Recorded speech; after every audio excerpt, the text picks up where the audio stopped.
ಸಣ್ಣ ಮಗು ಬಗ್ಗೆ ಏನ್ ಸರ್ ಮಾತಾಡಕ್ಕಾಗುತ್ತೆ? ಅವ್ರ 40 ಸೀಟ್ ಬಂದ್ರೆ ಸಾಕು ಆ ಏಮಲ್ಲಿ ಅವ್ರು ಅಷ್ಟೇ ಹೊರತು ಇವರೆಲ್ಲ ಬಂದ್ಬಿಟ್ಟು ರಾಹುಲ್ ಗಾಂಧಿ ಎಲ್ಲ ಬಂದ್ಬಿಟ್ಟು ಅಪ್ಪ ನಮ್ಮವರು ಅಮ್ಮ ಬೇರೆಯವರು. ಅವರಲ್ಲಿ ಯಾರು ಹಿಂದುತ್ವ ಅಂತಾನೆ ಗೊತ್ತಿಲ್ಲ ಅವ್ರಿಗೆ ಏನಂತ. ತಿಳುವಳಿಕೆ ಇದ್ರ ಮಗುನ ಅದು ಬಟ್ಟೆ ತಗೊಂಡು ಒರೆಸ್ತಾ ಇರ್ಬಿಟ್ರೆ ಮತ್ತೆ ಅದನ್ನ ಮುದ್ದ ಪದಾಡಕ್ಕೆಲ್ಲ ಆಗಲ್ಲ. ರಾಹುಲ್ ಗಾಂಧಿ ಒಂದ್ ಸಣ್ಣ ಮಗು ಬಗ್ಗೆ ಏನ್ ಸರ್ ಮಾತಾಡಕ್ಕಾಗತ್ತೆ? ಅದೊಂದು ಸಣ್ಣ ತಿಳುವಳಿಕೆ ಇಲ್ದಿರೋ ಮಗು, ಸಣ್ಣ ಮಗುನ ಮುದ್ದಾಡ್ಬೋದು. ಈ ತಿಳುವಳಿಕೆ ಇಲ್ದಿರೋ ಮಗುನ ಅದು ನಾವು ಬಟ್ಟೆ ತಗೊಂಡು ಅದನ್ನು ಒರೆಸ್ತಾ ಇರ್ಬೇಕು ಬಿಟ್ರೆ ಮತ್ತೆ ಅದನ್ನು ಮುದ್ದಾಡಕ್ಕೆ ಪದ್ದಾಡಕ್ಕೆಲ್ಲ ಆಗಲ್ಲ. ಅದೊಂದು ತಿಳುವಳಿಕೆ ಇಲ್ದಿರೋ ಒಂದು ಅಪ್ರಾಪ್ತ ವಯಸ್ಸಿನ ಬಾಲಕ ಅಂತಾರ. ಅದು ನನಗೆ ಬೇಡ, ನಾನೊಂದು ಸೈಡಲ್ಲಿ ಇರ್ತೀನಿ ಅಂದ್ರೆ ಅವ್ರ ಕಡೆಯವ್ರು ಬಿಡ್ತಾ ಇಲ್ಲ.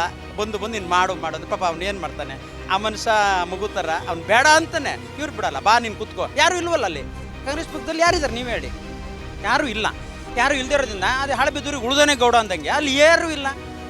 ಒಬ್ಬ ನಾಯಕನೂ ಸರಿ ಇಲ್ಲ. ಅಲ್ಲೆಲ್ಲ ಕೆಲವಾರು ಜನ ನಾಯಕರುಗಳಿದ್ದಾರೆ, ಅವ್ರು ಬಾಯಿ ಮುಚ್ಚಿ ಮೂಲೆಯಲ್ಲಿ ಕೊಡಿಸ್ತಾರೆ. ಕೆಲವು ತಿಳುವಳಿಕೆರೋ ನಾಯಕರು ಇದ್ದಾರೆ, ಇಲ್ಲ ಅಂತಲ್ಲ, ಅವ್ರು ಬಾಯಿ ಮುಚ್ಚಿ ಮೂಲೆಯಲ್ಲಿ ಕೊಡಿಸ್ತಾ ಇದ್ದಾರೆ.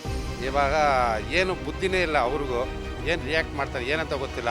ಅವ್ರಿಗೆ 40 ಸೀಟ್ ಬಂದರೆ ಸಾಕು ಆ ಏಮಲ್ಲಿ ಅವ್ರು ಅಷ್ಟೇ ಹೊರತು ಹಿಂದುತ್ವ ಬಗ್ಗೆ ಯಾರು ಕೆಡಿಸ್ಕೊಳ್ಳಲ್ಲ, ತಲೆ ಕೆಡಿಸ್ಕೊಳ್ಳಲ್ಲ. ಇವರೆಲ್ಲ ಬಂದ್ಬಿಟ್ಟು ರಾಹುಲ್ ಗಾಂಧಿ ಎಲ್ಲ ಬಂದ್ಬಿಟ್ಟು ಅಪ್ಪ ನಮ್ಮವರು ಅಮ್ಮ ಬೇರೆಯವರು, ಏನು ಮಾಡೋಕ್ಕಾಗಲ್ಲ, ರಿಯಾಕ್ಟ್ ಮಾಡಲೇ ಇರಬೇಕು. ರಾಹುಲ್ ಗಾಂಧಿಯವರು ಇವಾಗ ಏನಾದರೂ ಕಾಂಗ್ರೆಸ್ ಪಕ್ಷದಲ್ಲಿ ಇದ್ದು ಕೂಡ ನಾಯಕ ಇರ್ಬೋದು.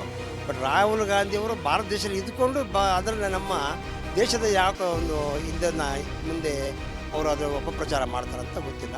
ಅದು ಮಾಡೋದು ತಪ್ಪು, ಸರಿಯಲ್ಲ. ಅವ್ರ ಪಕ್ಷನೇ ಬಂದ್ಬಿಟ್ಟು ಅವರಲ್ಲಿ ಯಾರು ಹಿಂದುತ್ವ ಅಂತಲೇ ಗೊತ್ತಿಲ್ಲ ಅವ್ರಿಗೆ ಏನಂತ. ಅದಕ್ಕೋಸ್ಕರ ಏನು ಮಾಡೋಕ್ಕಾಗಲ್ಲ. ಅವರು ಹುಚ್ಚರ ಥರ ಮಾತಾಡ್ತಾರೆ, ನಾವೇನು ಮಾಡೋಣ.